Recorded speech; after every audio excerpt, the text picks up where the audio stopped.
அன்பர்கள் அனைவருக்கும் அன்பான இனிய ஆன்மீக வணக்கங்களை தெரிவித்துக் கொள்கிறேன். மீனாட்சி திருக்கல்யாணம். பொதுவாக திருமணங்கள் எல்லாம் பெண் தெய்வங்களின் பேரிலே தான் நடைபெறுகின்றது.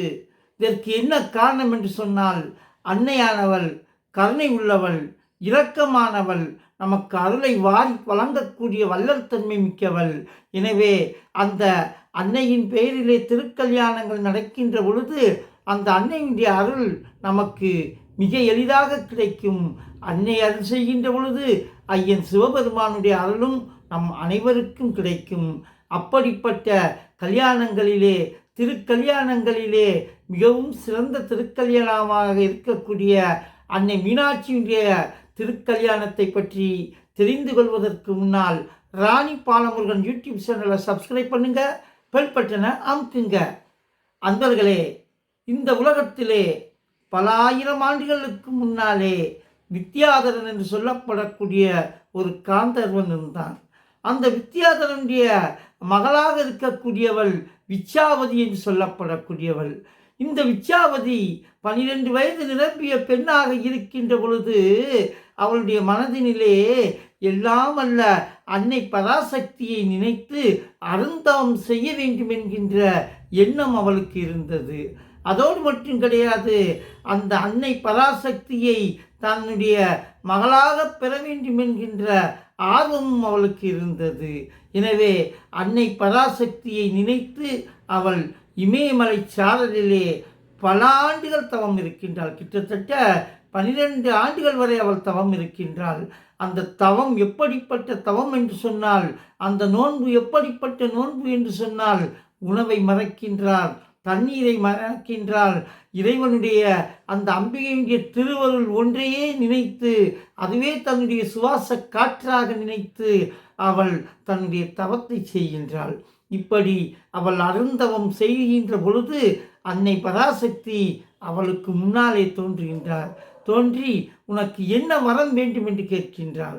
அப்படி கேட்டவுடனே இந்த விச்சாவதி சொல்லுகின்றாள், அன்னை பராசக்தியே, அன்னையே, ஆயிரம் இந்த உலகத்திலே இருக்கக்கூடிய அத்தனை வீரர்களுக்கும் தாயாக திகழக்கூடியவளே, உன்னுடைய அன்பு ஒன்று இருந்தால் போதும் அப்படின்னாலாம். ஏன்னா இறைவன் நாம் எத்தனையோ காணிக்கைகளை செலுத்தலாம், ஆனால் அன்பு இல்லை என்று சொன்னால் அந்த காணிக்கைகளினால் பயன் கிடையாது.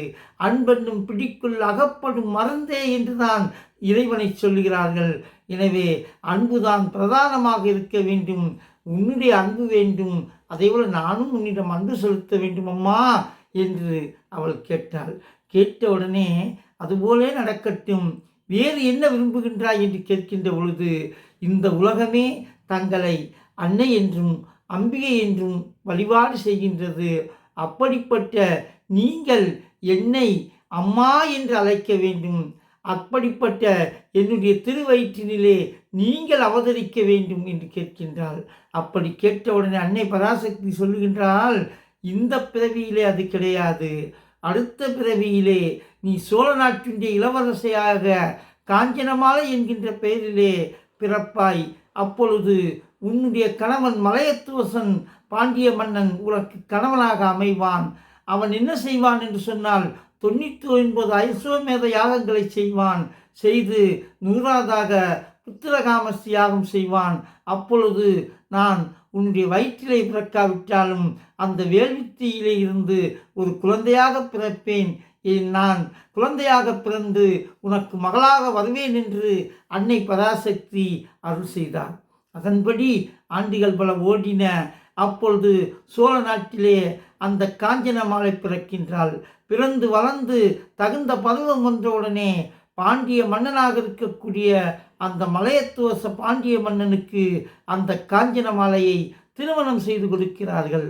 இப்படி திருமணம் செய்து கொடுத்தவுடனே மலையத்துவச பாண்டிய மன்னன் வீரத்திலே மிகச்சிறந்தவனாக இருக்கின்றான். அவன் என்ன செய்கின்றான் என்று சொன்னால் 99 அஸ்வமேத யாகத்தை செய்கின்றான்.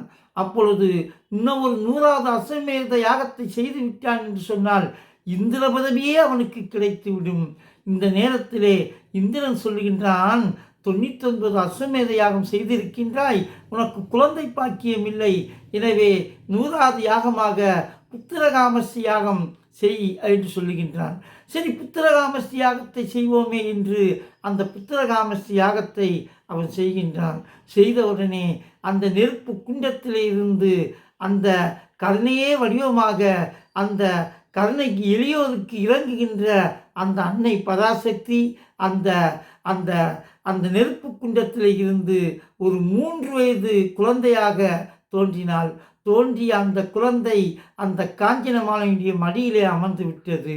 உடனே அந்த மலையத்துவச பாண்டியன் பார்க்கின்றான், குழந்தை இல்லையே என்று நாம் தவம் செய்தோம், ஆனால் தவத்தின் வாயிலாக அந்த வேள்வியிலே இருந்து ஒரு குழந்தை வந்திருக்கிறது, அதுவும் ஆண் பிள்ளையாக இருக்கக்கூடாதா, பெண் பிள்ளையாக போய்விட்டதே என்று வருந்தினானாம். அப்பொழுது அசரீரியாக அன்னை சொன்னாலாம், அதாவது நீ இந்த குழந்தைக்கு தாடகை பிராட்டி என்கின்ற பேரினை இட்டு ஒரு ஆண்மகனைப் போல இவளை என்ன செய்ய வேண்டும் என்று சொன்னால் வீரத்தோடு வளர்த்தது. இவள் என்ன செய்வாள் என்று சொன்னால் இந்த உலகத்தையே தன்னுடைய கட்டுப்பாட்டிலே கொண்டு வருவாள் என்று அசரீரியாக அன்னை பராசக்தி அருள்வாக்கு கொடுத்தார். அப்படி கொடுத்த உடனே அந்த 3 வயது குழந்தையை பார்க்கிறார்கள். ஒரு பெண்ணுக்கு 2 மார்பகங்கள் இருக்க வேண்டும், ஆனால் அவளுக்கு 3 மார்பகங்கள் இருக்கின்றது. அப்படி 3 மார்பகங்கள் இருக்கக்கூடிய குழந்தையை பார்த்தால் பெற்றவர்களுக்கு எவ்வளவு வருத்தம் இருக்கும். அந்த வருத்தத்தை மலையத்துவச பாண்டிய மன்னனும் காஞ்சனமாலையும் அடைந்தார்கள். ஆகா, 3 தனத்தோடு குழந்தை பிறந்திருக்கின்றதே, இந்த உலகம் கேலி செய்யுமே என்று அவர்கள் வருந்தினார்கள். அப்பொழுது அசரீரியாக அங்கே அன்னை பராசக்தி சொன்னால், இவளுக்குரிய கணவனை எப்பொழுது பார்க்கின்றாளோ அப்படி பார்க்கின்ற பொழுது இவளுடைய 3வது தனமாக இருக்கக்கூடிய அந்த 3வது மார்பகம் மறைந்து விடும் என்று சொன்னார்களாம்.